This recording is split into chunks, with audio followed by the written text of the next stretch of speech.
At this time, I think many of us are thinking about patriotism. We've had the death of Henry Allingham, the grand old man of the First World War, and what a supreme example of dignity he provided for us all. He saw action in this great sea battle of Jutland, as well as serving on the Somme and at Ypres. A fine old chap who lived until he was 113. But also we've had the deaths of our soldiers in Afghanistan, and they have brought into present thought the sacrifices made by the armed services, the bravery and the ultimate sacrifice of giving your life for your country. It's something that you can get very distant from in the ordinary hustle, bustle and the quite banal routine of many of our lives. But these men, Henry Allingham in the First World War, and just as much the young soldiers of today, do something which is quite wonderful, and it's beyond my own imagination. I have nothing but respect for them, and I have a fear that in similar circumstances I would not be able to conduct myself as well as they conducted themselves. So it is with awe as well as respect that I speak of them. So we have that level of patriotism which I think everybody would understand and appreciate and admire. But there's a kind of popular patriotism which I like less well, and that is the demonstration of flag waving and marches and parades and the remembrance of saints' days and the clapping of hands and the thunder and the music. I don't like that kind of patriotism anything like as much, and I find some solace myself in the quiet patriotism of a country lane, of a country walk on a quiet summer's afternoon. And that is the theme of this week's offering, this week's column, which I'm about to read to you now, so you'll see my spectacles coming on as a warning. In a blink of my imagination, I could see everything back home, quicker than a picture can fill the TV screen.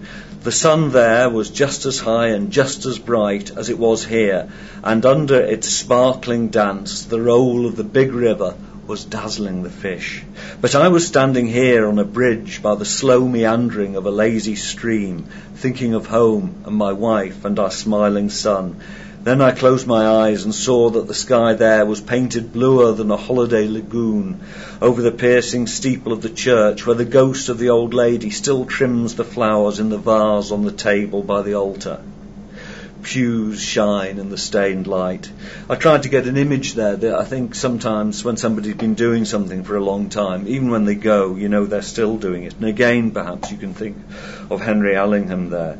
But pews shine in the stained light. Yes, we all live under one sky, but for those brief moments I felt that I belonged in two countries.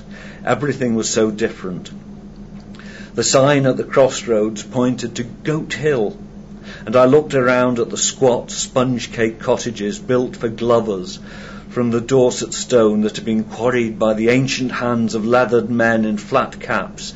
They once whistled along these cow-patted lanes, watching the indolent bluebottles suck until they were too bloated for their gauze wings. Goat Hill seemed such a wonderful name, and I followed the silent boots of those men who had appeared in my mind all the way down the lane, past a house where they were collecting jars of chutney and jam for a charity sale. Opposite the church of St. Peter and its long-trodden yard, jutted by gravestones, some of whose names and dates had been lost under the polish of time. This is the England where the younger of my two sisters had settled. I was visiting her for a few days, though on such travels I never feel that I have entirely left Birkenhead, where my shadow is shackled by memories.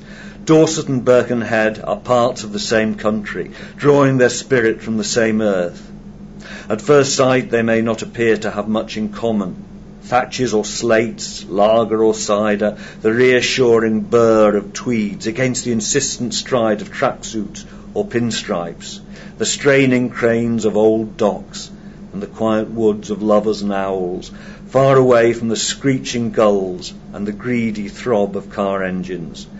Town and country have for centuries looked uneasily upon each other in this England, but then you read the names of the young dead on the war memorials in the towns and the villages and the thundering metropolises, and you realise again that it is one England, whether it is found in the cottages or the terraces, the great stately homes or the tenements, the warm, timeless suburban semis, and, more recently, the high-rise flats and the breeze block estates. This is a land that people love deeply.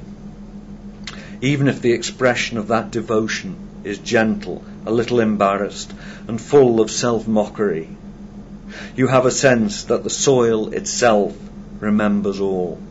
I sense my patriotism on an English country walk, the sense of belonging here, even if you are a stranger, the pleasure of seeing new places and knowing that they're yours, even if you'll never touch them again, to be asked for directions in Goat Hill and to say, "Sorry, I'm a stranger, as well as you. I'm from Birkenhead, you know."